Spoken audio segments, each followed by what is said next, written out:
Okay, ladies and gentlemen, this is Dr. Robinson again, and we're going to continue our studies. We are talking about rationalizing the denominator. The steps to rationalizing the denominator is step 1, multiply the numerator and the denominator by the same square root. Whatever you multiply the bottom number of a fraction, you must multiply to the top. This way, it's really not like you're changing anything. It's really like you're multiplying by 1. So you didn't change the fraction. Then step 2, simplify. So here, let's try this one. Rationalize the denominator. Now you know in a fraction you can never have a square root on the denominator. So you need to get rid of that square root. So let's multiply by the square root offending item, which will be the square root of 8. So what happens is, on the top we'll have 10 times the square root of 8. On the bottom we have the square root of 8 times 8. So I can put all that underneath the square root sign, and that'll give us on the bottom a square root of 64. On the top we'll have 10 times the square root of 8. Now the square root of 64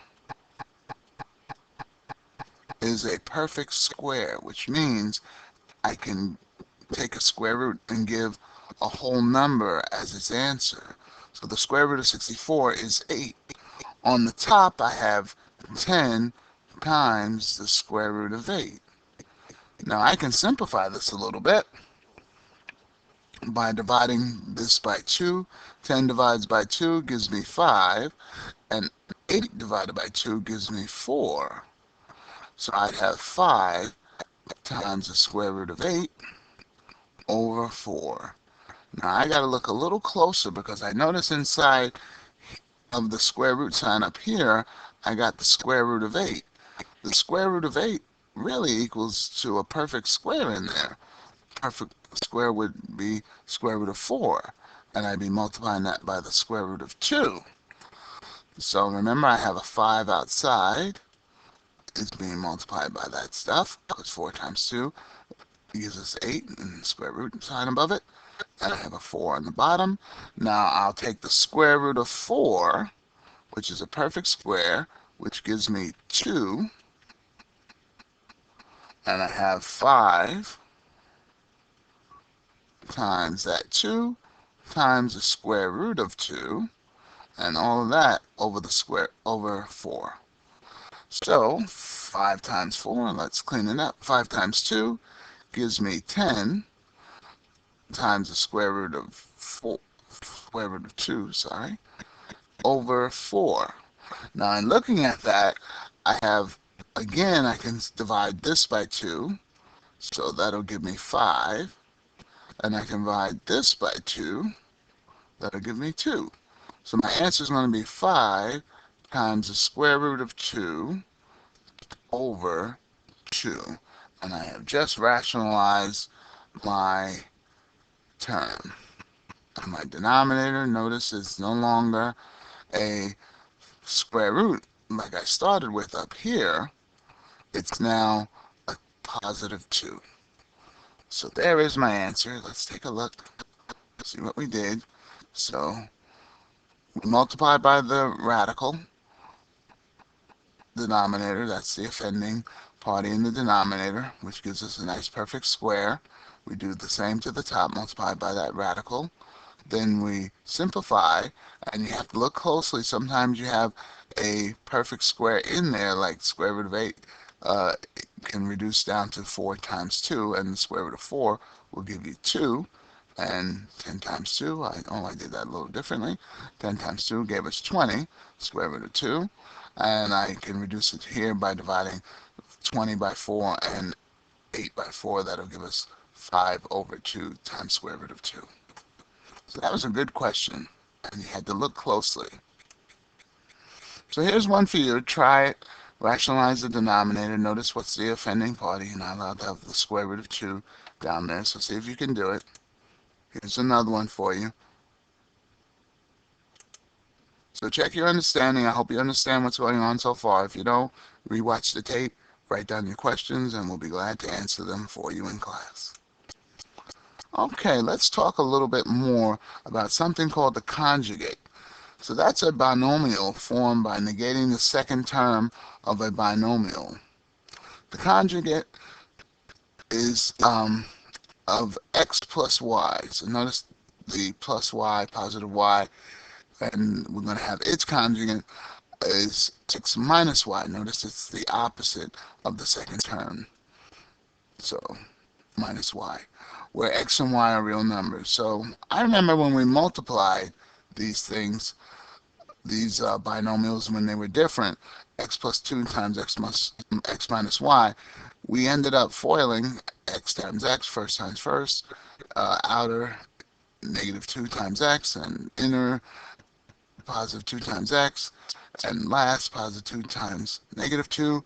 We end up having a middle term canceling out at negative 2x and negative 2x, just really leaving us with x squared minus 4. So that's what's going to help us out when we get into this conjugate.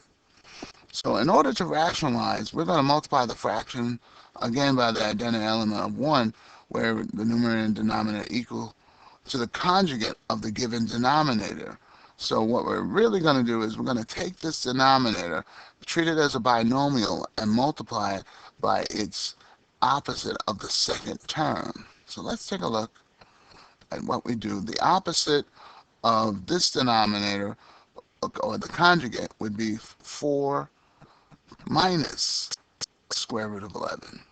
Notice we have the plus here, and that'll be minus, so everything else is the same. So we're going to treat that as though it were the difference of perfect squares.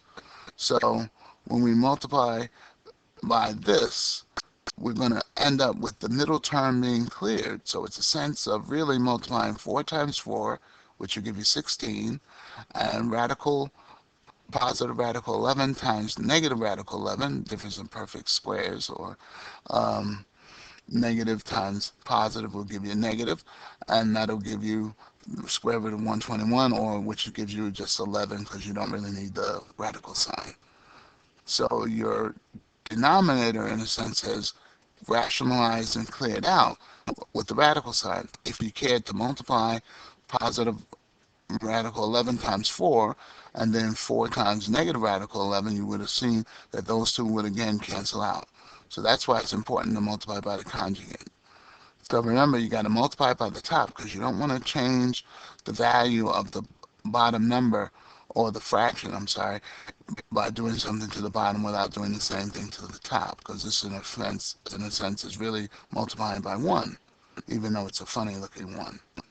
So we can multiply 2 times 4 minus radical 11.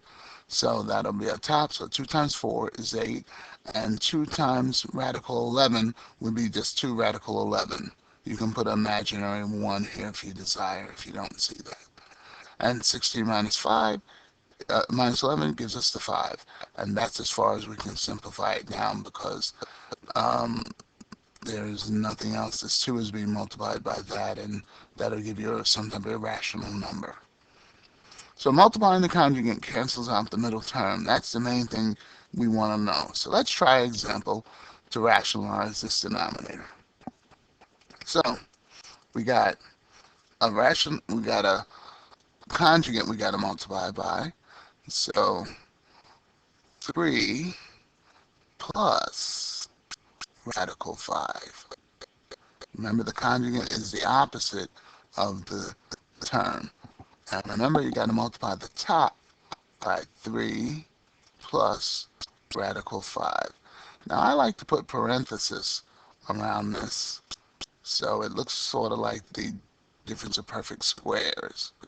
So that way I can remember how to treat this, because sometimes this radical 5 can look a little scary. So let's multiply. 3 times 3, that'll give me 9. Negative radical 5 times positive radical 5, well, that'll give us negative radical square root of 25. and that'll just give us 5. So let's put that down here. So 9 minus 5, and that'll equal to the bottom denominator of 4. So we just rationalized the denominator. Now let's look at what we got on the top. We got 6 is being multiplied by 3 times plus radical 5. So we can multiply that out and see what we get, or we can rewrite it again. 6 times 3 plus radical 5. I'd rather wait. And 6 times 3 plus radical 5. So I'm going to simplify at the end. This 6 can be divided by 2, giving me 3. And this 4 can be divided by 2, which will give me 2. So I divided 6 by 2, gave me 3, and 4 divided by 2. So in a sense, I really have on the top 3 times 3 plus radical 5. And on the bottom, I just have 2. Now that simplifies down to that. If I desire, I can multiply out 3 times 3. That'll give me 9. And then 3 times, and I'll put an imaginary 1 here. 3 times 1 is 3 times radical 5. All of that over 2. I can have either answer, so either answer would be correct. So let's see what we got here. Oh, okay. So I have it non-distributed, 3 times radical 3 plus radical 5 over 2, or 9 plus 3 radical 5 over 2. So either answer is correct. Nice job. Good question. So you try this one. See if you can get it. 6 over 4 radical minus radical 10. Remember, multiply by the conjugate. See what you get. I hope you understand what's going on so far. If you're uncertain, write down your questions and bring them in tomorrow. Here's another one for you to try.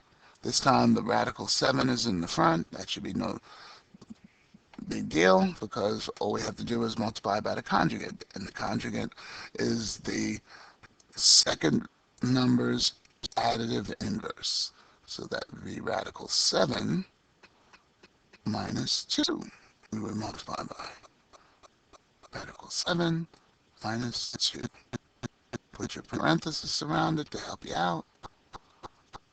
And hopefully you'll be finished that in no time. So I'm not going to do that one. I'll leave that for you to finish off. Here's another one. Oh, this one's a little different. You have 2 plus radical 3 on top. So we have a binomial on top and a binomial on the bottom. Let's get into this one. So let's multiply again by the conjugate plus radical 3 on the top. And I'll put parenthesis. That'll be 4 plus radical 3 on the top. Put my parenthesis on the bottom. Let's take care of the bottom. 4 times 4 gives us 16. And remember, the middle term is going to cancel out, so I have negative 3 times positive 3. That'll give us a negative 9, radical 9. And remember that 9 is a perfect square, so I'll have 16 minus 3. So the square root of 9 is 3. On the top, I have, interesting, I have 2 plus radical 3 times 4 plus radical 3. Now I got to FOIL that out. So let's extend this line a little bit. So let's FOIL it out. 2 times 4 will give us 8. And my outer, 2 times radical 3 will give us 2 radical 3. My inner 4 times positive radical 3 will give us positive 4 radical 3. And my last will give me radical 3 times radical 3 will give us plus radical 9. Alright, let's combine like terms up here.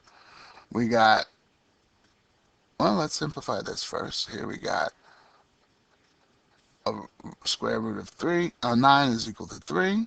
So far I got 8 plus, I'll put that 3 next to it, so that's 3 there. I have my 8. I got my radical 9, which is really 3. I have a plus. I got a plus 2 radical 3 and a plus 4 radical 3. If you saw our video on adding radicals, remember if the radicands are the same, that's the inside number, we can add the coefficient. So 2 plus 4 gives us 6, positive 6,